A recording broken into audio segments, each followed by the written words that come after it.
السلام عليكم ورحمة الله وبركاته.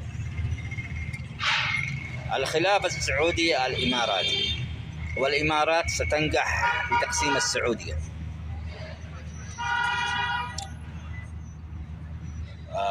وبن سلمان كبش فدا، وأنا مستغرب من إنسان يمني يحب السعودية. فكرت الصباح واحد يقول لي هذا يسب السعودية اللي تكلموا معاه في جهة الدولة، مش عارف إن أنا ما أفهم. هذا واحد يمني هنا عامل، بس أنا سألتقط له صورة وإذا عادها وأنشره لجهاز الأمن. السعودية سبب تقسيم اليمن، سبب دعم الفاسدين في اليمن، والقضاء على أمن واستقلال اليمن ورفاهية الشعب اليمني. السعودية عاملت اليمنيين في السجون، في التراحيل، ناس ماتت وناس تعرضت للأذى بغير أي ذنب، إنهم يطلبوا لقمة العيش. السعودية سكرت بترول اليمن ودخلت شؤون اليمن الداخلية، وهي سبب الأزمة. هي اللي جابت إيران وجابت تركيا، هي السعودية، وجابت الغرب والشرق لليمن. هي اللي تدعم الفصائل المسلحة في اليمنيين وتجعلهم يتقاتلون. هذه السعودية، والنتيجة الآن الإمارات تقسم السعودية.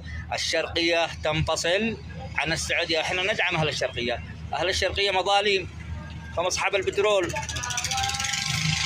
وآل سعود أحرموا أصحاب الشرقية من البترول. أصحاب الشرقية على فكرة المنطقة الشرقية ناس طيبين وراقيين. مثل ما تدين تدان، والنار ما تحرق إلا رجل واطيها.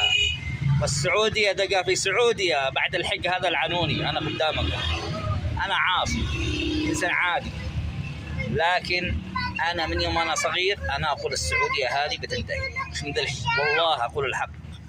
وعاد عمري 13 سنة. الذي بيزعل على السعودية يروح يركب عقال ويروح السعودية صلحوا لأنفسهم، صلحوا لأنفسهم خربوا. أنت تتكلم عن بلادك، قل ليش السعودية تستعمر؟